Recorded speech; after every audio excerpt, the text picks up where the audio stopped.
In this video we're going to show you how to remove, replace and adjust or index a Shimano front mech. For this job you'll need a set of Allen keys, a Phillips screwdriver, chain tool and possibly a Shimano TL FD90, some cable cutters and a pair of pliers.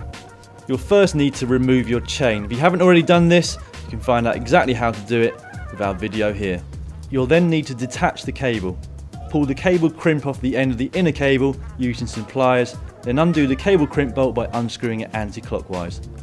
On this Dura Ace model, this requires a 4mm Allen key, but for some models you may require a 5mm. Once you've done this, you'll be able to pull the cable free from the mech. Next, simply unscrew the main 5mm front mech bolt and the derailleur will come free. In this case we have a braze on front mech, and these will often have a shaped washer between the bolt and the mount, so if you have one, make sure you don't lose it.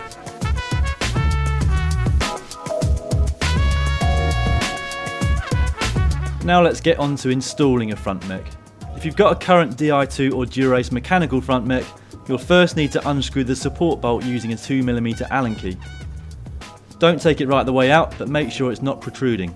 Next, place the front mech against the braze on, or if it's a band on, wrap it around the frame. Tighten the bolt up lightly using your hand or an Allen key, tight enough that it doesn't slip on its own, but loose enough so that you can move it up and down by hand. To set the correct height of the front mech, look at it from the side.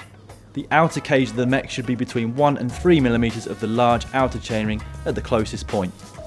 Once you're satisfied it's at the right height, make sure that the cage is also parallel to the outer chainring before tightening the mech bolt up firmly. In this instance, with our Dura Ace mech, we need to screw in the support bolt until it's touching the backup plate. At this point, look at the mech from the rear of the bike, continue turning the support bolt until the outer part of the chain guide is directly above and parallel to the largest chainring.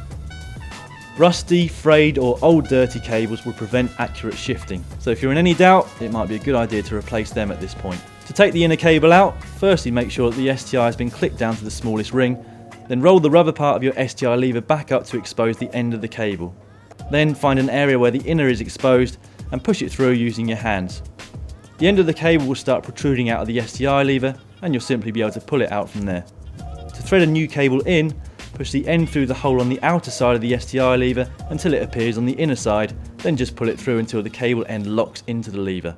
Thread the cable through the first part of the outer cable near the bars, then through the cable guide located underneath the bottom bracket, and then up towards the front mech. On our frame the cable threads through internally, but this is different between frames. On our Dura Ace mech we first need to determine the best cable path through the mech, and we do this using this Shimano tool. Remove the cable crimp bolt, making sure that you don't lose the washer, and then attach the tool to the mech like this, and then run the cable through the guide. The tool will indicate which way the mode converter needs to be fitted according to your frame. Once you've determined this, lightly screw the crimp bolt in with the mode converter in the right position. On most front mechs though, this isn't necessary. To attach the cable to the front mech, pull the cable through behind the bolt in line with the groove.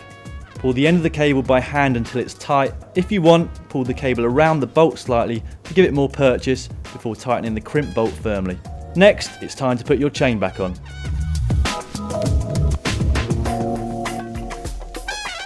Before you start to index the mech, make sure that the tension adjusters are screwed right in. They will often be placed on the cable stop near the head tube of the frame, but ours doesn't have that, so we've got an inline cable adjuster in the middle of the outer cable near the bars. To adjust the L stop screw, firstly put the chain on the small ring and the largest sprocket on the cassette using your STI levers. Then screw the L stop clockwise whilst pedalling until you can hear the chain rubbing against the inside cage of the mech, and then unscrew it slightly so there's about 1mm between them. Next, put the chain onto one of the middle sprockets of the cassette and try pushing the front mech up to the big ring using your STIs whilst turning the pedals. If the chain won't jump up to the big ring, then you either don't have enough tension in your cable or the H-stop screw is too far in. To check this, push the mech upwards by hand. If the chain then comes up to the big ring, then you don't have enough cable tension. Increase this by turning the barrel adjuster anti-clockwise. Give it a couple of turns and try again. Repeat until the chain moves up to the big ring. If, however, you have enough cable tension and it's the H screw which is preventing the chain from going onto the big ring, then you simply need to unscrew it until it allows the mech to move over enough to get the chain up. For fine adjustment of the H screw, put it onto the big ring and the smallest sprocket at the back. Wind the screw in until you can hear the outer part of the cage is touching the chain as you pedal, and then unscrew just slightly so that there's around about 1mm between them. Then check that the front mech is moving up and down accurately by placing the chain in a number of positions on the rear cassette, each time testing the front changer.